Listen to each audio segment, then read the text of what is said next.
You've come to the right place. If you're looking to create, launch, and scale a high-value online training program, I'm your guide, Chris Badgett. I'm the co-founder of LifterLMS, the most powerful learning management system for WordPress. Stay to the end. I've got something special for you. Enjoy the show.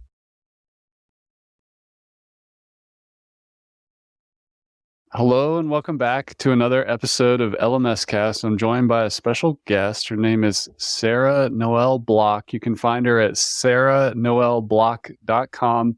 That's Sarah with an H. She also hosts the Tiny Marketing Podcast. Welcome to the show, Sarah. Thank you for having me and accepting me in the cave that I'm living in right now. It's all good. I'm kind of in a cave too. So we're going to nerd out about marketing, one of my favorite subjects. You know, I get a lot of course creators and coaches who are trying to get clients. I have agencies who support that industry. They're trying to get clients. Everybody wants customers and clients. They do. Marketing is the way. Before we get into some strategies and whatnot, why did you add tiny to your brand? What's tiny marketing mean?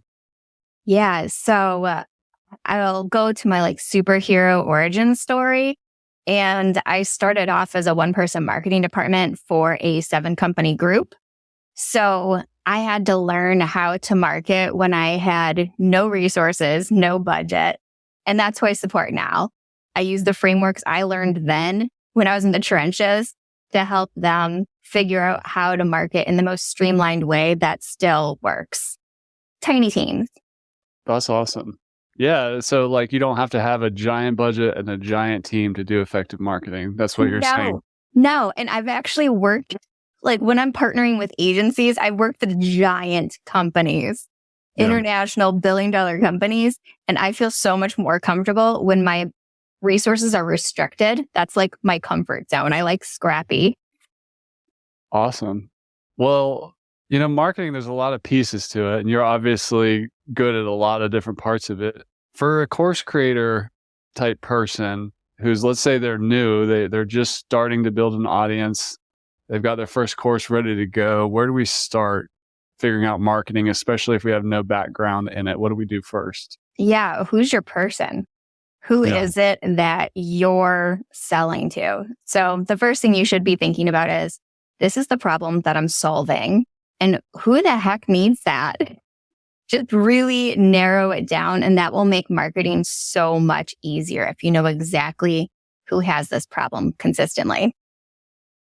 The customer avatar, I see a lot of people struggle with this in the sense that, I may teach a certain thing and I call it a mechanism, but there's this way I teach this thing, and my market is they'll just say, my market is people who want that thing. It's not really an avatar. It's just no. Their avatar is people who want what I'm selling. But how do we more better crystallize learner avatar? How do you sell to generic person who has this problem? Yeah. Well, figuring out that problem that you solve is the first step, because then you can start to think about, who are the people that consistently have this problem? So, for example, in my experience, actually, we're talking about courses today. So I will talk about the course that I had. What I did is I thought, who needs to learn how to do content strategy? So I started making a list of who are the most common people who would have that issue. Maybe marketing leaders that don't have a team. They don't have a strategist. It could be content writers who AI has kind of taken over their job and they need to learn a more strategic approach to content marketing.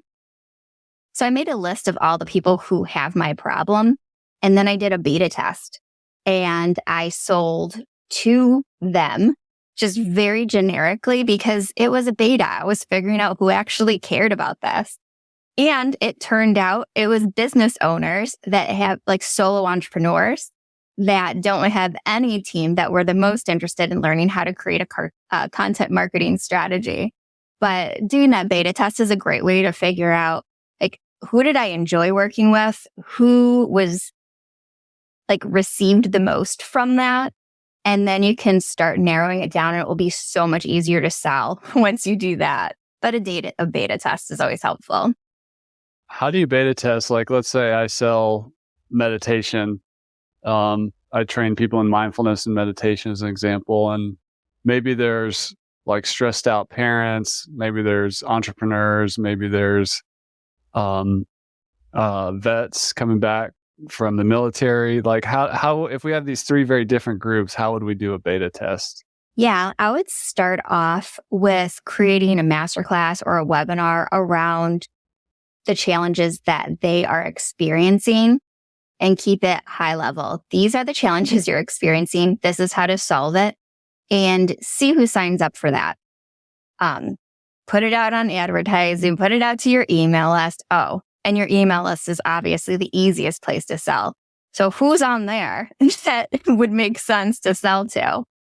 But start with that and see who you attract with it, because beta testing is a great opportunity to learn like who actually cares about your thing. So I would start there and then segment. And then you can test out who's buying it and who's a great student. Who cares? What are all the details that go into a really well-crafted avatar? Like, I mean, it could be like a certain type. You mentioned a business owner that had no team had to figure out content. Like, what else do you know about that avatar as an example? Yeah. So I love building out customer avatars. and honestly, I've changed. I've evolved over time because I used to hate them. I used to look at them like those little fake pictures with the fake names and random things like they love dogs. I was business owner Bob. Yeah. Who cares about any of this? None of that matters. So I've evolved over time, and I've just realized that those things don't matter. Your customer avatar should focus on, think like story brand. What are the challenges that they're having? What triggers them to start looking for a solution? And then, like understanding those elements, then you can go a little bit deeper. Like, what size does the organization have to be able to afford my services? Who did I enjoy working with? And those are ways that you can start to build out who your customer avatar should be about. And then focusing in on, these are the things that matter for marketing. Where do they hang out online? How is it that they research how to solve their problems? That will give you a really clear line of how to market to them. And what is it that looks like success to them? So you can even start this by using ChatGPT prompts to just get it started, and then start interviewing your customers and verify the assumptions that you're making.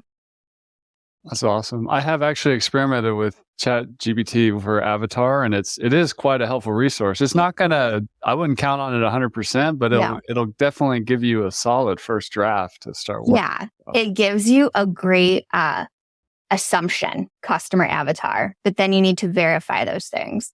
Like, one time I was doing one for a customer that they haven't sold to this audience before. So I started with a foundational AI customer avatar that I built through prompts. But then I went to, their online watering holes, and I started talking to these actual people and surveying them. And through those conversations and those surveys, I was able to verify and tweak that profile. So it made sense, and it gave me a really clear idea of their journey and what they do when they're trying to find a solution to their problem. What's an example, like prompt language? I mean, it doesn't have to be perfect, but like for ChatGPT or Bard or whatever that somebody could type in to get it to kind of spit out a starting avatar statement. Yeah. So start with what you know. Let's say your favorite customer was a marketing director, and you know the size of their company, you know what industry they serve. Put in that information first, and then ask them like ChatGPT is a person. ChatGPT, Like, what challenges are they experiencing? What triggers them to start looking for a solution? Where is it that they spend time online? And those are some good places to start, and ask them to spit it out and spit out that answer in the form of a customer avatar. Because then it really does fill in all of the gaps on those trigger points and how you can market to them. And then another great ad is if you use Bing AI. After that, you can go there and say, what events would this customer avatar go to that are happening in the next 6 months? And because Bing AI uses actual internet searches as part of it, you get real-time information and you find out exactly what events that they would actually go to. And you can start building out what kind of networking things that you would go to, or maybe what podcasts you would want to be a guest on, because that's what they're listening to. That is awesome. I want to ask you about social media because we get a lot of questions about that. And in my opinion, a lot of people, they kind of miss what social media is. Like the two parts, you got to have some media, some content, ideally, and then you have to actually talk to people, be social, not just like posting content, and it's not just engaging in replies or something like that. So what is social media marketing today, and how would you encourage somebody to approach it who like maybe has a Facebook account and a LinkedIn and that's about it? Yeah, it's not working online is what it is. You want to actually build those relationships. So I hate social media. I don't do it for fun, but I show up every day and I actually set a timer for 15 minutes at this time and 15 minutes at this time. I'm just going to engage on posts of people who either they're really supportive of me and they're always commenting on my stuff, or I would want to work with them in the future, or maybe I would want them to work with me, and meaning I would want to hire them. So I spend 15 minutes in the morning and 15 minutes at lunchtime engaging on those. And it's always best to do this around the time that you're going to post too, because then you're on the feed right around when you're posting something. So people are more likely to, pop over to your profile and engage with you too. That's awesome. What, how would you translate that to in-person events? You mentioned going to, where does my avatar hang out, perhaps at a conference or trade show or whatever. How would you approach the event differently or the same as regular online social media? Yeah, well, with social, you got to think of it like little watering holes where you're going to post that other people who care about the same thing as you, who have the same problem that you solve, are going to be hanging out and engage on it. And the same thing you want to do in live events too. You're going to an event where these are people that would buy my service or my product, and you just have normal conversations with them. It should be natural. Don't try and sell to them right away, because when you're just starting to build that relationship, that's all it is. It's authentic relationship building. It's not about selling. But this is all I do. I hate selling and I'm not good at it. It's in a direct fashion. What I do is I make friends with people. And then when they hear about someone who has a problem that I solve, they're like, oh, Sarah's the person to go to for that. So it feels more natural to me to just make friends with people instead. So I was talking the other day on someone else's podcast. I'm like, do you remember how we met? Because I just stalked you online and commented on all of your stuff and then just chatted with you until you finally reciprocated. She's like, yeah, you were pretty persistent. And I'm glad you were, because eventually we became friends. That's my awkward way of making friends online, I guess. I totally relate and have done the same thing. How about more like partnerships or leveraging other people's audiences? How do we do that? Yeah. And actually make it work? Well, based on the way you phrased that, then you probably saw that I've had recent content about that. But that was the name of the episode of Tiny Marketing. I love partnerships, and that is how I built my business. When I first started, I had no audience, just like everybody else. So I partnered with product companies that had the same audience that I serve. And I partnered with other service providers, and we would do joint webinars together, or we would do newsletter swaps where I shared their lead magnet and they shared mine. Or actually, when I first started, like now Tiny Marketing is primarily a podcast, but when I first started, it was a live stream show. So I met a ton of people that way. And that was probably the best decision I ever made, because a lot of my work came through the people I met who I just interviewed. And that was not intentional. That just lucked out that way. That's awesome. How about content? You mentioned,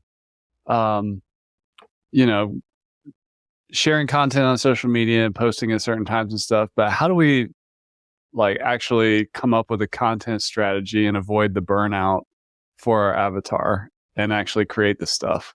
Yeah, I feel, well, one, if you just have 3 pillars that you consistently talk about, that's the easiest way to do it. I always start off with, these are 3 topics that I talk about, and here are a bunch of subtopics that would make sense for it. And you could just create a mind map around that. These are topics that make sense. And you could batch it, which is what I do for my clients. Is I spend a week just working on their stuff, heads down, and then we can schedule it all out ahead of time. And that's the easiest way to do it, because you're in that mindset and you could do it all at once. But if that's not how you flow, that's not your work style, then one thing I did is, early on, I was using Trello. And anytime I had an idea, I would just pop it into Trello, and I would just create it then. So when I was ready to post, I would have it already. Now I'm even lazier, and I just use my Apple Notes. And anytime I have an idea, I start typing it away. So I have a big old notebook of ideas for when it's ready. And if you struggle with okay, great, I have those pillars, but what do I talk about within those pillars? Again, you could just go to ChatGPT, throw your pillars in there and say, give me 20 topics that XX audience would care about within this pillar. And there'll at least be a couple that you like in there. Any other tips on working with AI, what to do, what not to do? Well, clearly I love AI. It saves so much time. Yes, I do have tips. The biggest issue I see with it is that the copywriting, it's all generic and sounds exactly the same for everybody.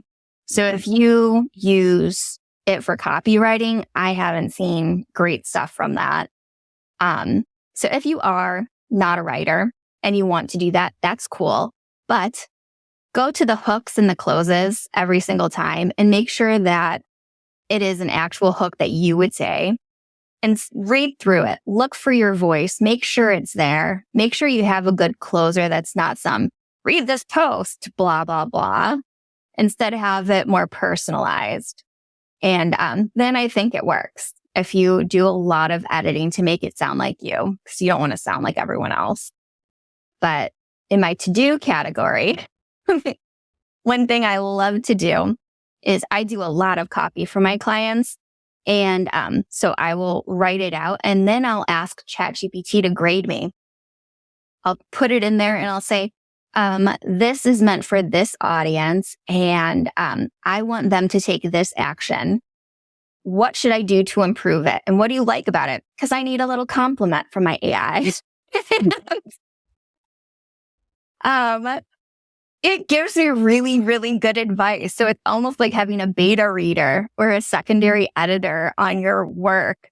So I really like that. It's you should actually have more testimonials here, because it would show your authority. I was like, you're right. You're right. For the people who haven't heard of it before, what, if you have some kind of content framework, there's a hook and then there's the main content or story and then some kind of close or call to action. What's the structure there? And can you explain a hook and what the call to action should look like and stuff? Yeah. So every single piece of content you create should have a hook at the beginning.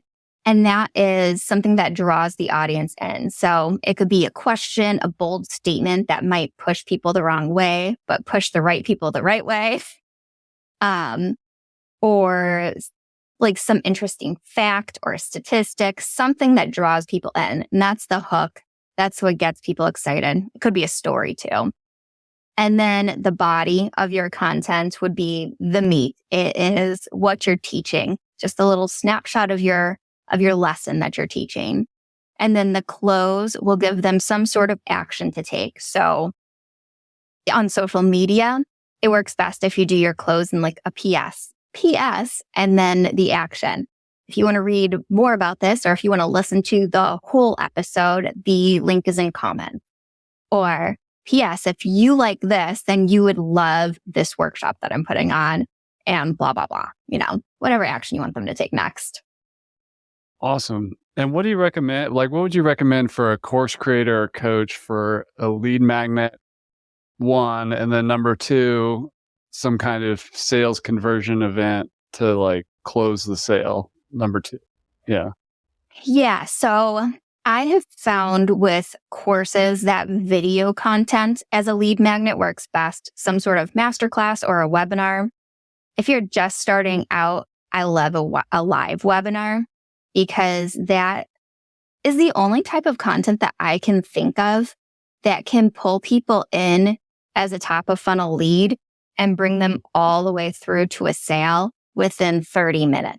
The only thing I've ever experienced that does that, because like content marketing is know, like, trust. That's your goal for every single piece. And a webinar is the only way to get that know, like, trust happening all in one piece of content. So I like that best. They have an opportunity to actually get to know you. You want them to learn something. Like you want them to have some sort of win by the end of it, but also a little bit more like, but I need more to be able to get to the finish line on that. And that's how you actually sell the course, is having that, but I need more feeling at the end of it. What's the key parts of a webinar? Like if somebody's like, okay, I got to like choreograph this thing or outline it, and I'm a little overwhelmed, like what are the main components of a webinar? Well, are you talking about just the presentation or the whole process? Well, I was just talking about the presentation. Maybe we'll start there. Yeah. So I love webinars. They are my absolute favorite thing to do, because I feel like, I don't know, I work from home. I need to connect with people. Right. That gives me that opportunity too. But you want to start with, like, the foundation of it should be an easy win. And it needs to be super simple with the title to know exactly what you're going to get from it. Numbers work well. So if it's like 3 challenges that course creators experience when they are launching their first course, as an example, I'm just pulling that out of the air, and how to fix them. And in parentheses, this tells them exactly, well, one, it tells us who the audience is. This isn't seasoned course creators that we're talking to right now. This is newbies. And we're going to be talking about the challenges that you will be experiencing once you start that launch, and how to fix them before you fall. So that's a great example of a topic that would make sense. And then you want to break it down into easy challenge solution format. So they're learning a little thing. By the end, you want them to have one thing that's tangible that they had at the end of it. Like maybe you gave them a template for solving one of those challenges you discussed, and an opportunity maybe to do a little upgrade and work one-on-one with you to complete that template.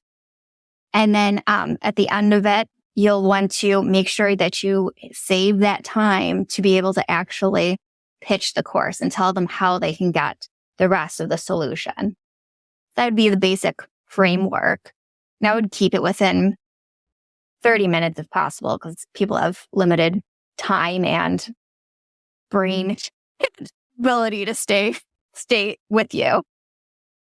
That's awesome. And what were you meaning with like outside of the presentation, there's the more of how does it fit in? What does you Yeah, mean there's by a that? whole funnel involved in Yeah. a webinar. So Yeah. you'd need at least 2 landing pages. You would need the one that brings people in and has them sign up for it. No, you would need a thank you page after that gives them additional information on what they would need. And then the actual page where the webinar will exist. And then you need an email series before and after. Sounds complex, but really you could sit down for a couple hours and put the whole thing together. Awesome. And is the before to just kind of reinforce why they should come and show up live, and then the after is to kind of follow up on the value and encourage the call to action? Basically it. Well, the first is to get people in the door. It's Okay. get people signed up for it. And then, so you want that first. You need people to actually show up. And then, once people sign up, sending a couple additional emails about the importance of signing or showing up live is so important, because it's a lot harder to sell if they don't actually show up. So I like to add a little incentive. If you show up live, you get this bonus bundle that you wouldn't get if you watch the on-demand version. That usually helps, is giving them some sort of bonus for attending live. And then the after emails would be, here's the replay. And then you can move them over to the sales sequence on selling your course. It's a nice little Awesome. funnel. Yeah. Yeah.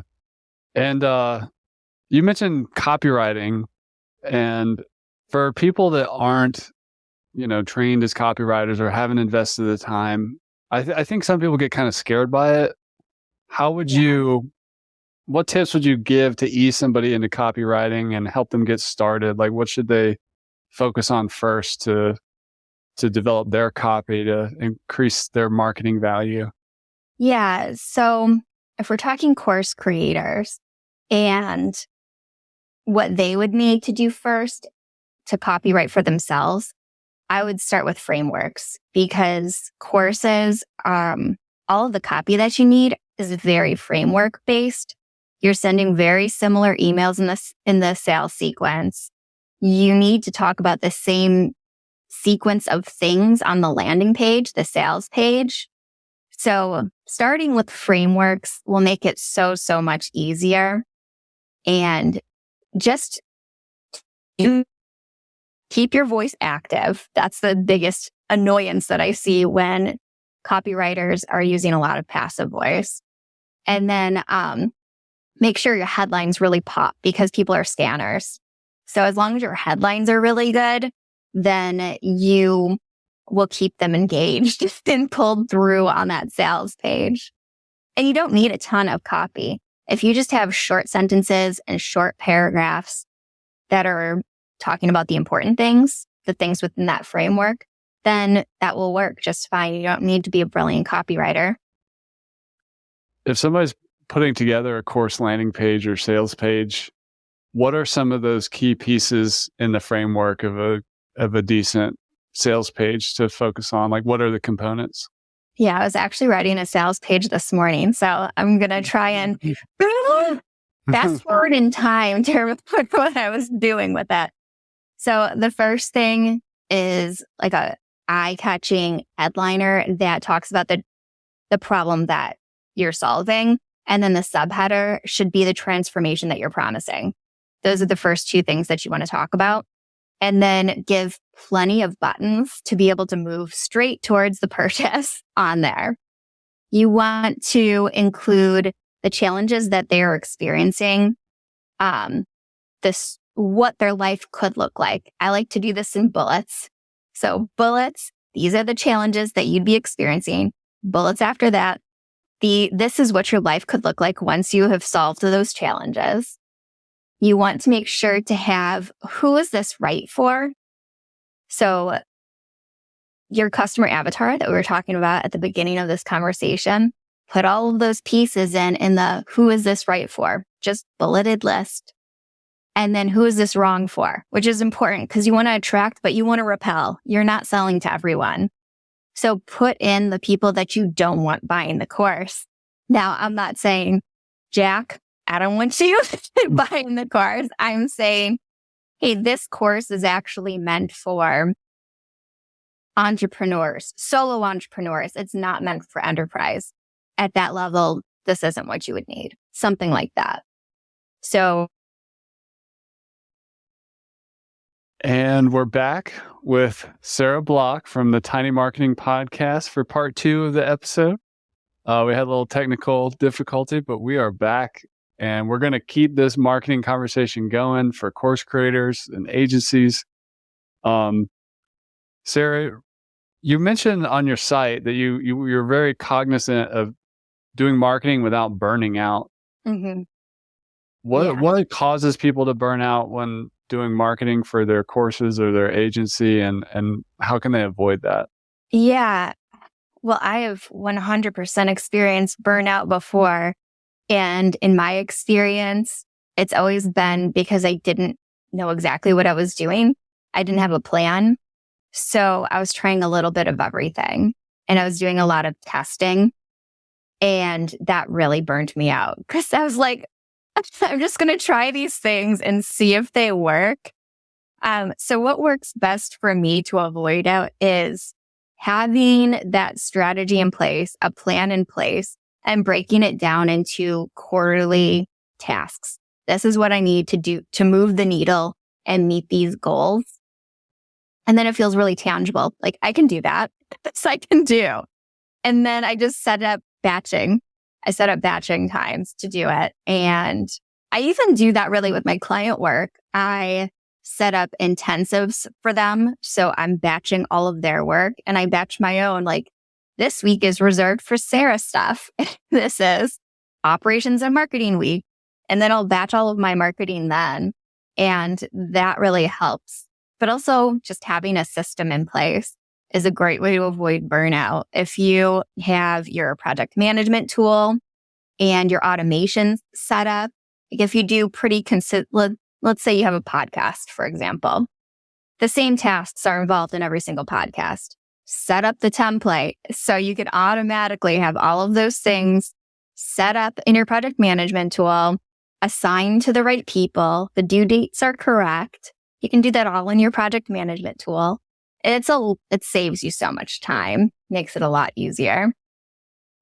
What about repurposing? Like, let's say you do a really good webinar, you have a podcast, or you're creating videos. How do you actually repurpose all that stuff, or not let it just kind of die on the vine and just disappear forever? You got to repurpose everything. So my rule is have one core piece of content you're willing to commit to. Let's say, we'll go back to the podcast example. Let's say you have committed to doing 2 podcasts a month, bi-weekly podcasts. I can handle that. Enough good. But take that video from the podcast and repurpose it.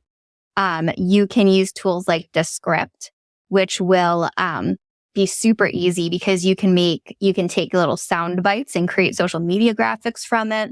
You can quickly turn it into Reels or TikToks just by changing the orientation of it. You can also use tools like Opus AI, which actually takes AI. You just put your video in there and it will find the hooks for you, and it will create everything for you. It'll even add graphics, and it'll add your what you were saying, closed captioning right in there. So within 5 minutes, you've repurposed your podcast into 12 new videos that you can use to promote that main podcast. That's the point of repurposing, by the way. It's all about distribution, getting everybody to that core piece of content.